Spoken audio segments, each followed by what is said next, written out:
Assalamualaikum warahmatullahi wabarakatuh. Alhamdulillahilladzi azallana bi syahri Ramadan alladzi unzila fihi al-Qur'an hudan lin-nasi wa bayyinatin minal huda wal furqan. Asyhadu an la ilaha illallah wahdahu la syarika lah wa asyhadu anna Muhammadan 'abduhu wa rasuluhu la nabiyya ba'da. Allahumma salli wa sallim ala sayyidina Muhammad ibn Abdullah wa ala alihi wa sahbihi wa man tabi'ahu wa nasarahu wa wala wa la hawla wa la quwwata illa billah. Amma ba'du, fa ya ibadallah, usi nafsi wa iyyakum bi taqwallah wa ta'atihi la'allakum turhamun. Qala Allah ta'ala fil Qur'anil Karim, a'udzu billahi minasy syaithanir rajim. Bismillahirrahmanirrahim. Qala rabbi bima aghwaytani la uzayyinanna lahum fil ardi wa la ughwiyannahum ajma'in illa ibadaka minhumul mukhlasin.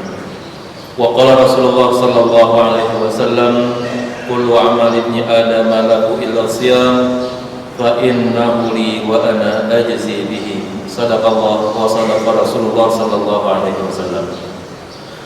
Hadirin sidang jemaah yang mulia, kita bersyukur kehadirat Allah atas segala nikmat, karunia, hidayah dan maunah yang selalu dan senantiasa dicurahkan kepada kita selaku hambanya. Salawat beruntai salam semoga selalu tercurahkan kehadirat baginda Rasulullah sallallahu alaihi wasallam.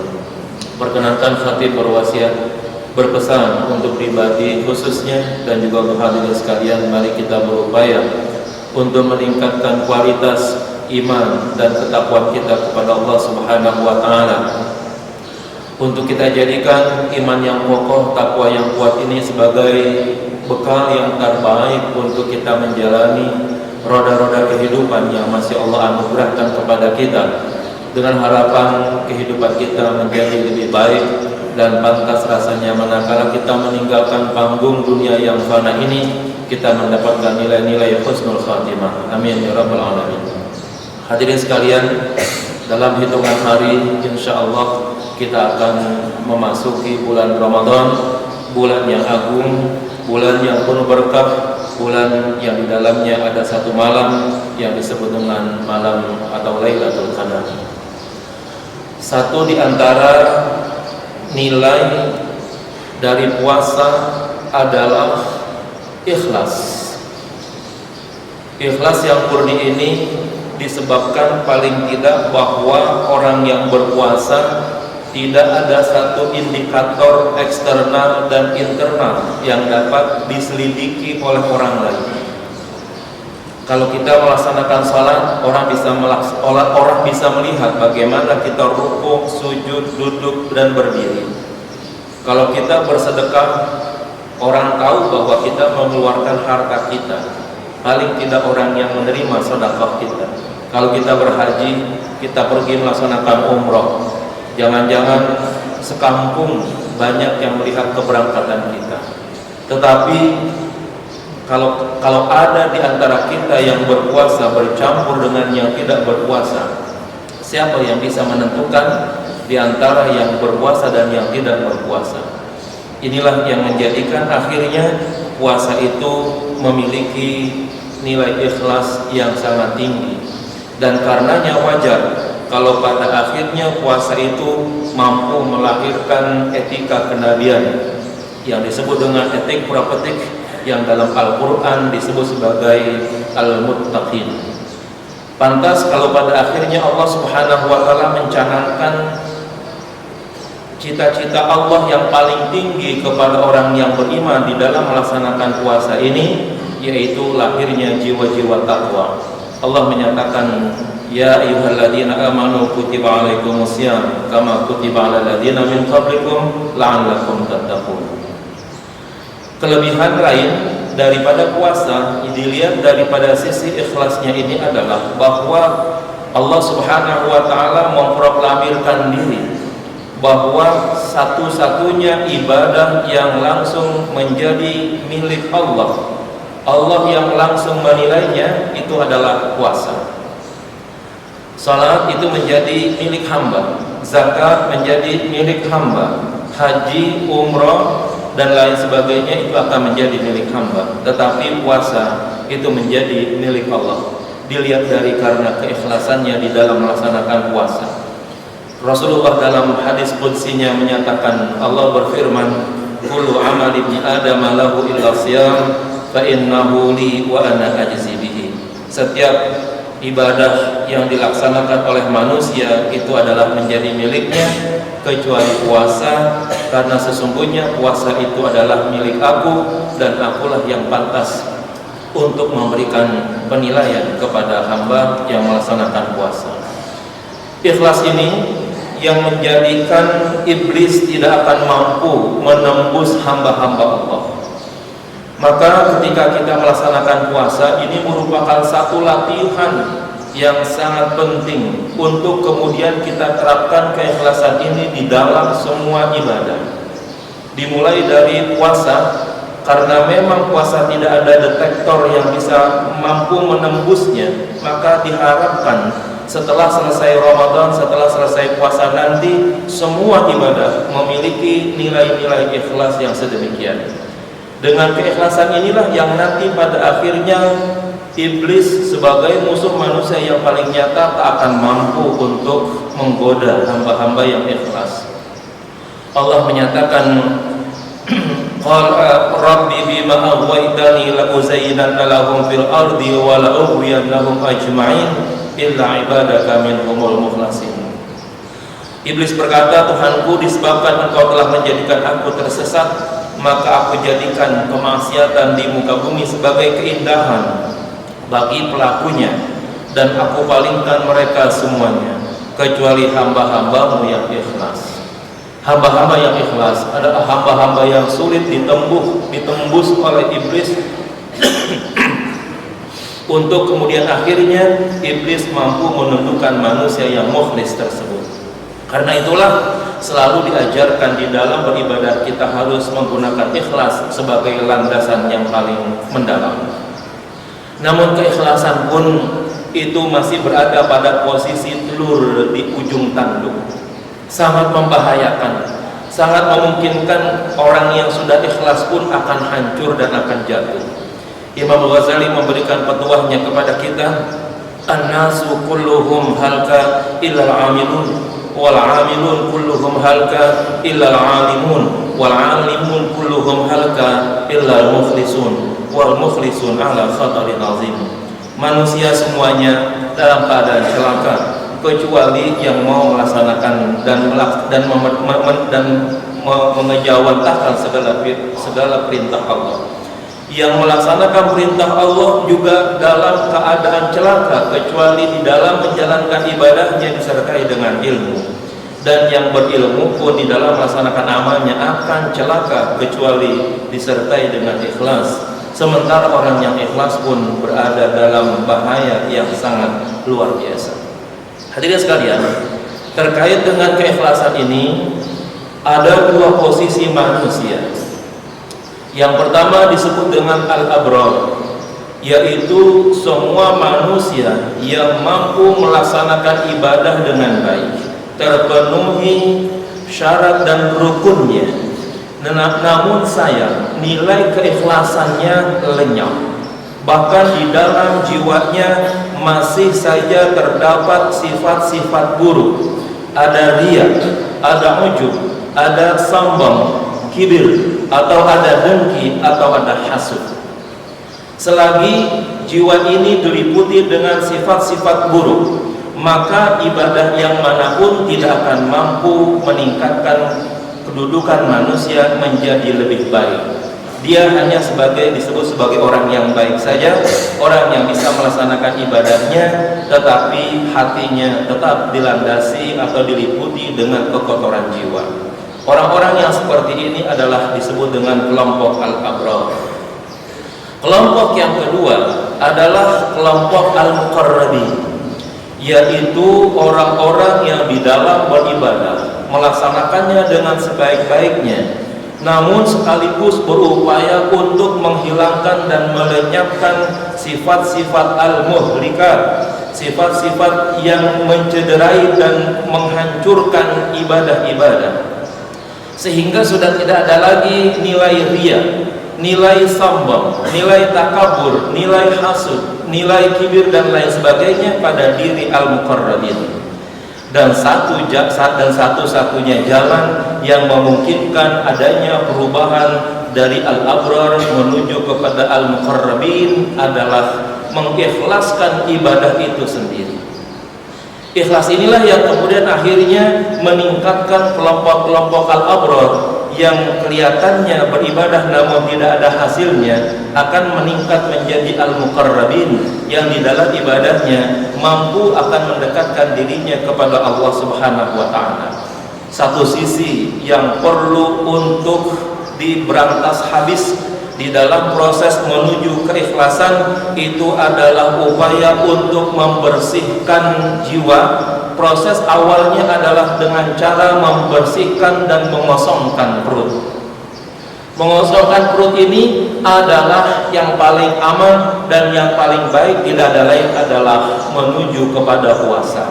Karena perut menurut pandangan Rasulullah adalah satu bejana yang paling buruk diisi oleh manusia dibandingkan dengan bejana-bejana yang kuat lainnya.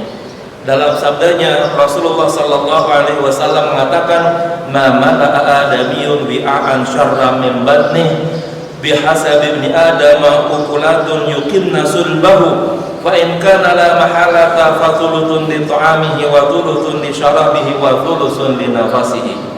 Tidak ada satu bejana yang diisi oleh anak Adam, yaitu manusia, yang lebih buruk dibandingkan dengan perutnya sendiri. Cukuplah bagi manusia untuk bisa menegakkan tulang sulbinya, tulang-tulangnya agar ia bisa bekerja. Maka apabila tidak mau atau harus ia isi perutnya tersebut, hendaknya ia mengisi sepertiga dengan makanannya, sepertiga dengan minumannya, dan sepertiga dengan nafasnya.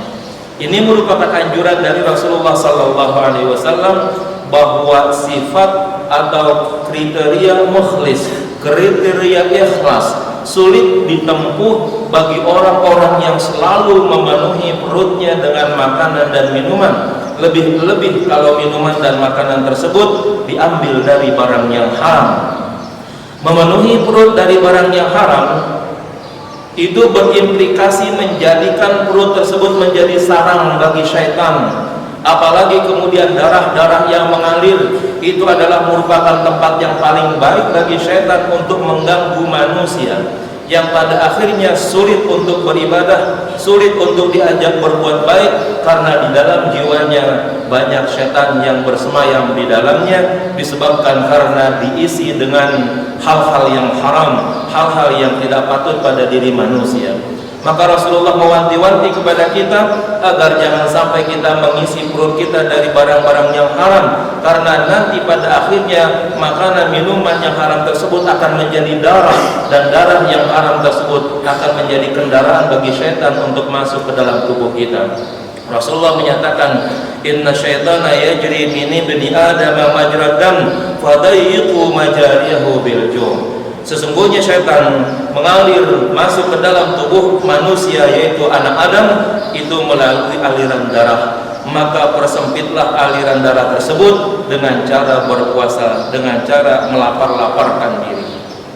Hadirin yang kami hormati, para sufi memberikan jalan bagaimana kita berupaya meningkatkan diri kita daripada kelompok atau maqam al-abrar menuju kepada maqam al-muqarrabin. Dalam petuahnya mereka mengatakan taqlilul ta'am wa taqlilul manam wa taqlilul kalam wal i'tizal 'anil anam wa dzikrul madam wal fikrut tamam, yaitu dengan cara berupaya untuk mengurangi makan. Jalan satu-satunya yang terbaik tidak ada lain adalah melalui berpuasa. Mengurangi tidur, yaitu dengan cara mengisi hidup dengan penuh makna. Kemudian mengurangi pembicaraan, untuk berbicara dengan yang baik, jangan sampai berbicara dengan yang kotor, yang hoak dan lain sebagainya. Menjauhi diri dari keramaian manusia, diisi dengan cara mendekatkan diri kepada Allah dan upaya untuk senantiasa berzikir, selalu mengingat kepada Allah, dan serta berupaya dengan berpikir yang sempurna, yaitu mengisi hidup dengan penuh dengan ilmu. Dengan cara-cara sedemikian, maka kelompok-kelompok al-abrar memungkinkan untuk beralih dari posisinya menuju kepada maqamul muqarrabin. Puasa yang kita kerjakan ini adalah cara yang paling efektif untuk kita merubah kedudukan kita dari orang-orang yang hanya sekedar menjalani ritual-ritual ibadah-ibadah biasa yang mungkin akan rusak dengan berbagai macam kondisi, untuk kemudian akhirnya mengalihkan kita, meningkatkan kedudukan dan maqam kita menuju maqam al-muqarrabin. Satu kedudukan di mana seseorang ketika dia beribadah sudah betul-betul ikhlas, sudah betul-betul ibadahnya itu akan diterima oleh Allah Subhanahu wa taala, dan jalannya tidak ada lain adalah ikhlas. Dan jalan keikhlasan ini tidak ada lain adalah jalan yang ditempuh dengan cara melatih diri yang diawali dengan cara berpuasa. Maka puasa Ramadan yang akan datang ini, mari kita pergunakan sebaik-baiknya. Kita jadikan sebagai ajang untuk melatih diri kita menuju kepada keikhlasan paripurna, yang sehingga dengan cara sedemikian semua ibadah-ibadah yang kita kerjakan itu akan bernilai di sisi Allah Subhanahu wa taala, seraya berupaya untuk membersihkan jiwa kita dari sifat-sifat al-muhlikat, sifat-sifat yang mengotori, sifat-sifat yang mencelakai. Di antaranya adalah riya, ujub, sum'ah, kibir, hasud, dan lain sebagainya yang menjadi perusak dalam hal kita melaksanakan ibadah kepada Allah Subhanahu wa taala. Al-abrar sebaik-baiknya ibadah akan sangat sulit untuk menaikkan dirinya, mendekatkan diri kepada Allah. Karena itu di dalam dunia sufi dikatakan, sebagaimana yang dikatakan oleh Syekh Junaid Al-Baghdadi, dikatakan bahwa hasanatul abrar sayyiatul muqarrabin. Kebaikan kelompok al-abrar setingkat dengan kejahatan-kejahatan kelompok al-muqarrabin. Artinya bahwa manakala seorang hamba masih saja berada pada tingkat al-abrar, maka semua kebaikan-kebaikannya masih setingkat dengan kejahatan-kejahatan yang dilakukan oleh al-muqarrabin. Dari sisi lain, bahwa al-muqarrabin itu nanti akan menjadi saksi-saksi bagi para al-abrar. Dikatakan kitabun marqum yashhaduhul muqarrabun. Ada kitab-kitab yang telah tertulis, yaitu catatan-catatan bagi kelompok-kelompok al-abrar terhadap ibadah-ibadah mereka, yang semuanya itu nanti akan disaksikan oleh al-muqarrabun, orang-orang yang dekat di sisi Allah Subhanahu wa taala. Untuk itu, marilah kesempatan yang baik pada saat ini, bulan Ramadan yang saat ini nanti kita akan masuk di dalamnya, kita berupaya semaksimal mungkin untuk beribadah kepada Allah seikhlas mungkin. Dan kita seolah-olah ingin membayangkan, mari kita jadikan seolah-olah Ramadan tahun ini adalah sebagai Ramadan terakhir kita, karena kita tidak bisa membayangkan dan tidak bisa memungkinkan atau kita tidak bisa memastikan bahwa Ramadan di tahun 2025 yang akan datang akan kita temukan kembali. Ramadan yang mungkin datang, namun sangat memungkinkan kitanya sudah tidak ada, disebabkan karena umur, ajal, semuanya di tangan Allah Subhanahu wa taala. Dengan cara sedemikian, maka kita akan bersungguh-sungguh berupaya untuk menjadikan Ramadan yang sekarang ini sebagai pusat ibadah dan pusat latihan kita menuju keikhlasan, yang pada akhirnya maqam kita yang hanya sekedar al-abrar akan meningkat menjadi maqam al-muqarrabin. Mudah-mudahan khutbah pada hari ini memberikan manfaat bagi diri saya pribadi dan juga bagi hadirin sekalian. Amin amin ya rabbal alamin. Inna ahsana ma jarat bihi lisan kalamuhu ta'ala adil fadli wal ihsan. A'udzu billahi minasyaitonir rajim. Bismillahirrahmanirrahim. Innal ladzina amanu wa 'amilus shalihat wa akhbatu ila rabbihim ulaika ashabul jannah hum fiha khalidun. Barakallahu li wa lakum fil Qur'anil Karim wa nafa'ani wa iyyakum bima fihi minal ayati wa dzikril hakim. Aqulu qawli hadza wa astaghfirullahal azim li wa lakum wa li jamil muslimin wal muslimat wa mu'minin wa mu'minat fastaghfiruhu innahu huwal ghafurur rahim. Allahumma صل على سيدنا محمد وعلى آل سيدنا محمد.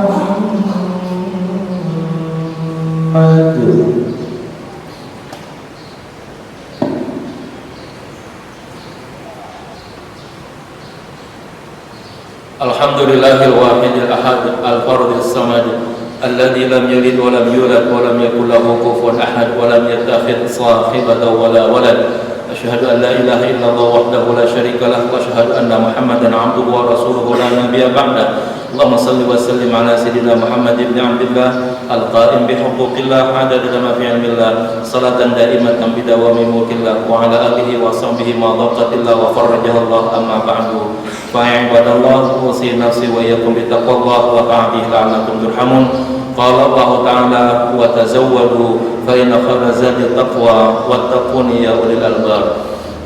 Wa'lamu anna Allah subhanahu wa ta'ala amarakum bis-salati wa taslim ala nabiyil karim wa qala ta'ala inna Allaha wa malaikatahu yusalluna 'alan nabi ya ayyuhalladzina amanu sallu 'alaihi wa sallimu taslima. Allahumma salli wa sallim wa barik wa karrim wa 'azzim ala sayyidina Muhammad wa ala ali sayyidina Muhammad kama shallaita wa barakta wa karramta wa 'azzamta ala sayyidina Ibrahim wa ala ali Ibrahim fil 'alamin innaka Hamidum Majid. Wa radallahu 'anil khulafa'ir rasyidin Abi Bakr wa Umar wa Uthman wa 'Ali wa 'an baqiyatil sahabati wa qarabati Rasulillahi ajma'in wa tabi'in wa tabi'in tabi'in wa man tabi'ahum bi ihsan ila yaumiddin wa alayna ma'hum bi rahmatika ya arhamar rahimin. Allahumma ighfir lil muslimina wal muslimat wa mu'minin wa mu'minat al ahya'i minhum wal amwat irfa' lahum ad-darajat wa kaffir 'anhum as-sayyi'at wa dha'if lahum al-hasanat wa adkhilhum al-jannata ma'al aba'i wal ummahat. Allahumma aslih lana dinana alladhi huwa ismatu amrina wa aslih lana dunyana allati fiha ma'ashuna wa aslih lana akhiratana allati ilaiha ma'aduna waj'al al-hayata ziyadatan lana waj'al al-mauta rahatan lana min kulli syarr. Allahumma barik lana fi Sya'ban wa ballighna Ramadan. Allahumma barik lana fi Sya'ban wa ballighna Ramadan. Allahumma barik lana fi Sya'ban wa ballighna Ramadan. Rabbana atina fid dunya hasanah wa fil akhirati hasanah wa qina adzabannar. Ibadallah, innallaha ya'muru bil 'adli wal ihsani wa ita'i dzil qurba wa yanha 'anil fahsya'i wal munkari wal baghi ya'izukum la'allakum tadhakkarun. Fadhkurullahal 'azim yadhkurkum washkuru 'ala ni'amihi yazidkum wa